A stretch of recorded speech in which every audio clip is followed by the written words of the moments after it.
dua perikop, yaitu berkat dan kutuk.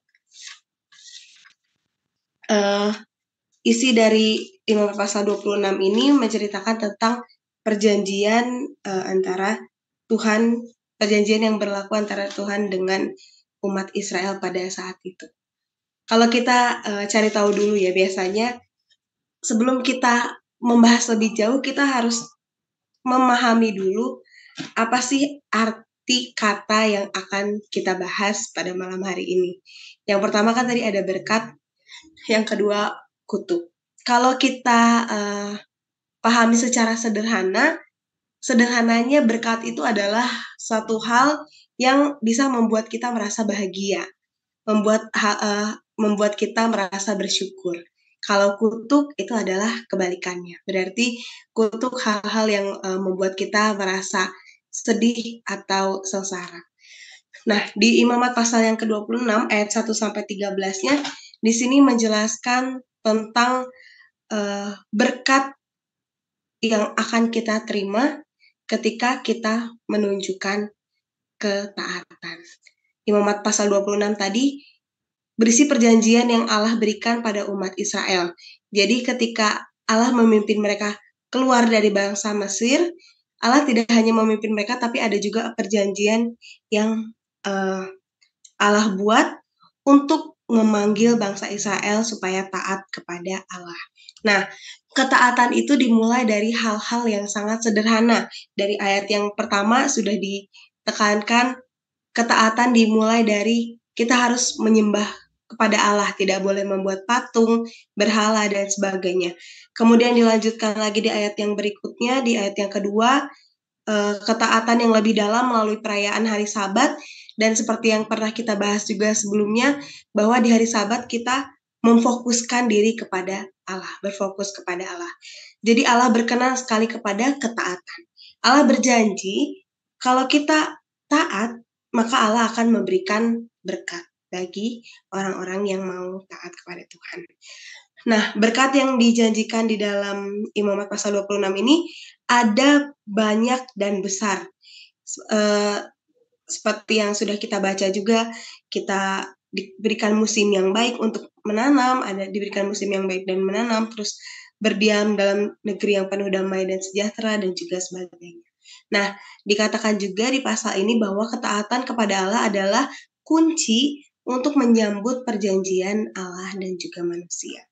Di dalam perjanjian itu Allah menyatakan akan memberikan berkat kepada manusia, dan manusia meresponnya dengan ketaatan melalui kerja keras. Jadi bukan berarti pada saat itu juga bangsa Israel hanya diam saja tidak melakukan apa-apa, tapi mereka menunjukkan ketaatan mereka melalui kerja keras mereka.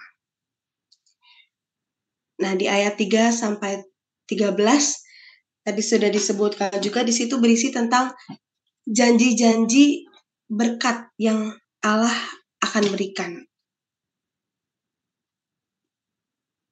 Allah yang telah bertindak menebus umatnya dari perbudakan Mesir, kemudian menjanjikan berkat yang limpah, baik dari segi ekonomi, yaitu dicukupkan dalam kehidupan sehari-hari. Kita tadi sudah baca di ayat 4-6, kemudian di ayat 7-8, diberikan juga berkat dalam hal keamanan dari para bangsa musuh yang mengintai.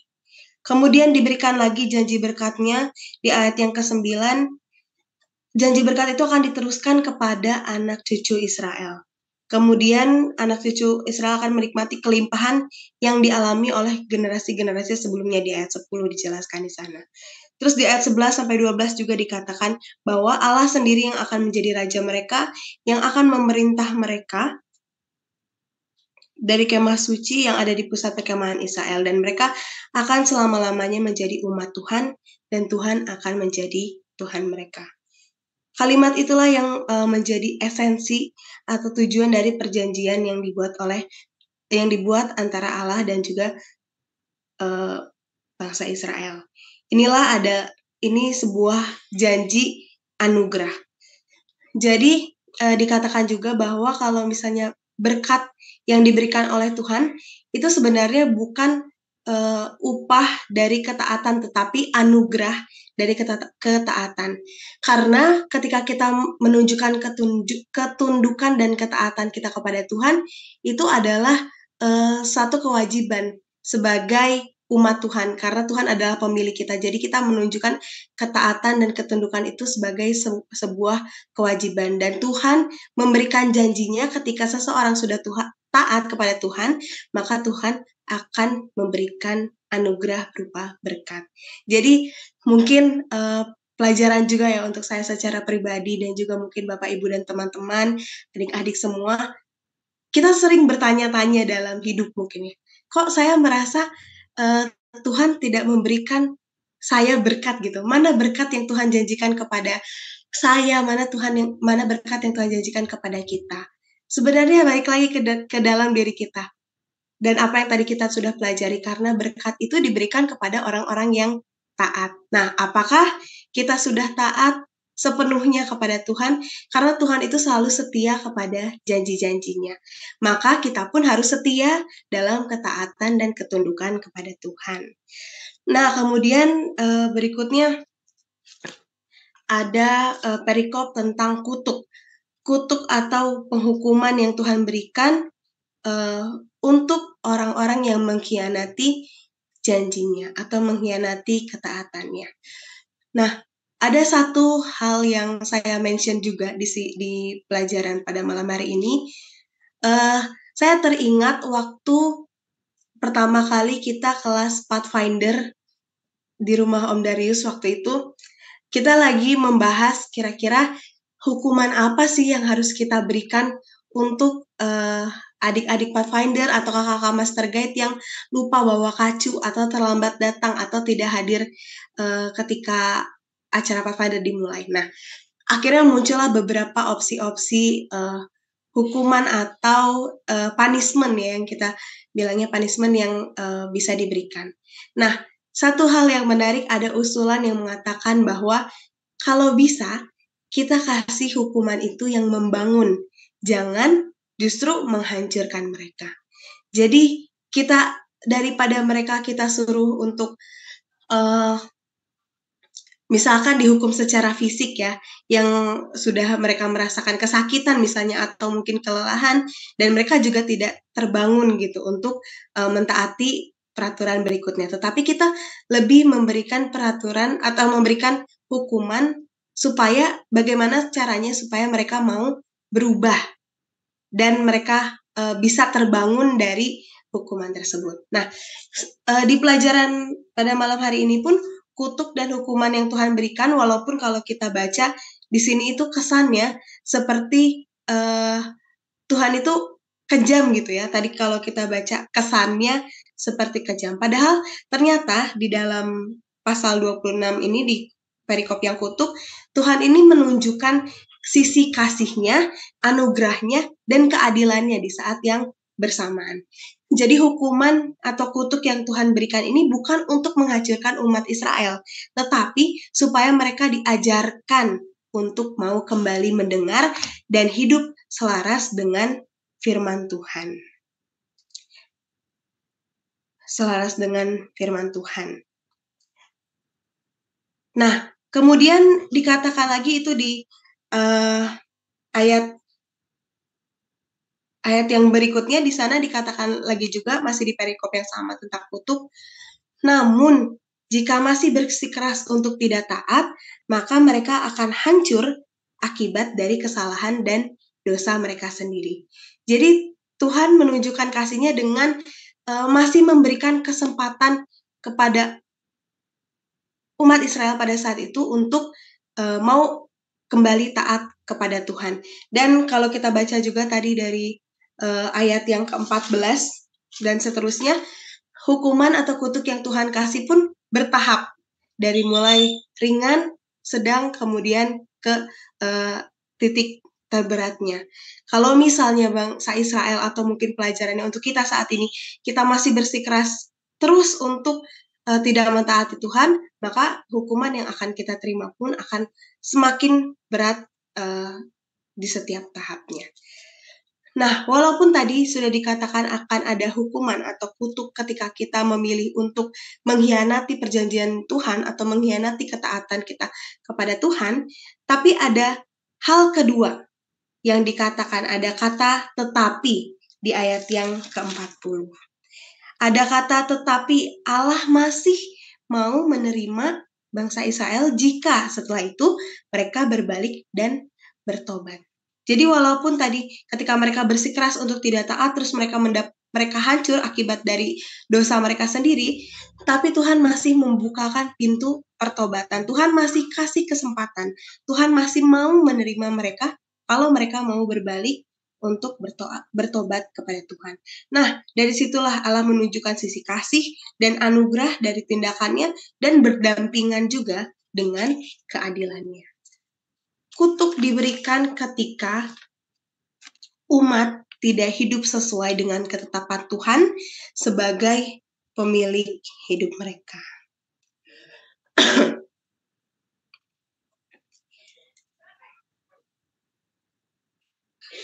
Kemudian di sini ada pertanyaan juga. Mengapa kutuk dibahas jauh lebih panjang daripada berkat? Apakah Allah di sana bertindak tidak adil? Karena seperti yang kita baca, sepertinya lebih banyak ayat di dalam perikop kutuk daripada berkat. Ternyata bukan demikian. Berkat yang Allah curahkan bagi umat merupakan anugerah. Seperti yang tadi sudah kita bahas di awal, bukan upah atas ketundukan atau ketaatan, karena ketundukan dan ketaatan itu adalah kewajiban kita sebagai umat Tuhan. Dan Tuhan adalah pemilik kita. Jadi sebagai umatnya kita wajib untuk menunjukkan ketundukan dan ketaatan. Namun saat mereka taat, Allah menjanjikan berkat. Dan karena itulah Allah berhak menuntut ketaatan mutlak dari umatnya kepada Dia. Bila mereka tidak mau taat, maka hukuman akan dijatuhkan. Jadi, wajar saja kalau kutuk yang menyertai ketika ketidaktaatan itu begitu dahsyat. Tadi dikatakan juga bahwa kutuk diberikan untuk umat yang hidup tidak sesuai dengan ketetapan Tuhan, dan tujuan kutuk tadi itu bukanlah untuk membinasakan atau menghancurkan, tetapi agar terjadi pertobatan. Pelajaran ini juga bisa kita terapkan di dalam kehidupan, di mana dalam menjalani kehidupan kita punya yang namanya aturan-aturan. Ada aturan di dalam keluarga, aturan di dalam sekolah, bermasyarakat, dan banyak hal lainnya. Tuhan sudah memberikan contoh itu dari awal, bagaimana kita harus taat terhadap aturan, taat terhadap peraturan-peraturan Tuhan, dan itu juga harus diterapkan di dalam kehidupan sehari-hari kita. Kalau ada peraturan, mari kita taati. Ada satu hal juga yang menarik perhatian saya. Kalau di sekolah, sering sekali anak-anak atau murid-murid saya pada waktu itu mengatakan kenapa harus ada yang namanya aturan. Bahkan muncul statement saat ini bahwa peraturan itu untuk dilanggar, katanya. Ada peraturan karena untuk dilanggar. Nah, itulah menjadi salah satu tugas penting juga bagi kita sebagai orang tua atau orang-orang yang lebih tua untuk mendidik anak-anak kita atau mendidik adik-adik kita, bagaimana kita harus mematuhi peraturan-peraturan dalam hal yang sederhana sampai kepada hal-hal yang lebih berat selanjutnya. Terutama bagaimana untuk menuruti peraturan-peraturan Tuhan.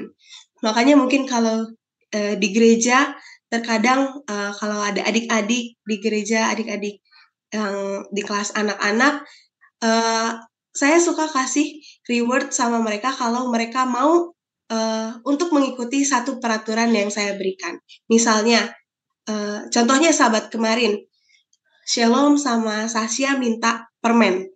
Nah, saya akan kasih permen itu kalau mereka mau ikut mulai dari nyanyi persembahan sampai ke doa syafaat. Sampai ke doa syafaat, kalau mereka bisa diem pada saat ibadah itu, maka mereka akan saya berikan reward. Nah, itu adalah salah satu mungkin cara yang bisa kita terapkan juga, bagaimana kita mengajarkan anak-anak kecil untuk patuh atau taat terhadap peraturan yang ada, supaya kita bisa mematuhi peraturan-peraturan yang lebih besar lagi nantinya. Dan sesuai dengan pelajaran kita pada malam hari ini, kita diberikan banyak peraturan Taurat yang prinsip maupun detailnya diberikan dalam kitab Keluaran dan juga Imamat yang sudah kita pelajari.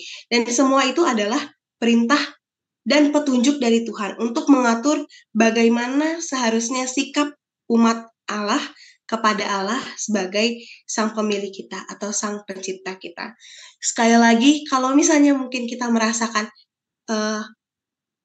kita belum bisa merasakan secara pasti apa sih berkat yang Tuhan sudah datangkan atau Tuhan ingin tunjukkan dalam kehidupan kita, mungkin kita perlu lebih taat kepada Tuhan supaya kita bisa merasakan berkat itu bersama-sama.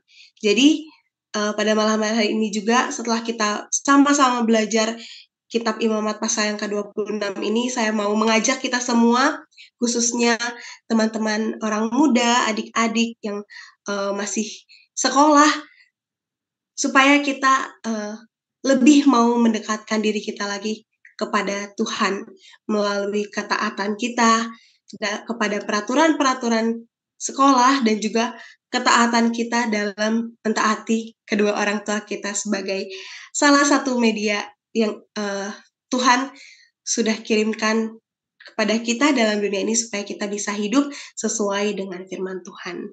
Mungkin ini saja yang bisa saya bawakan. Saya bawakan dalam nama Tuhan Yesus.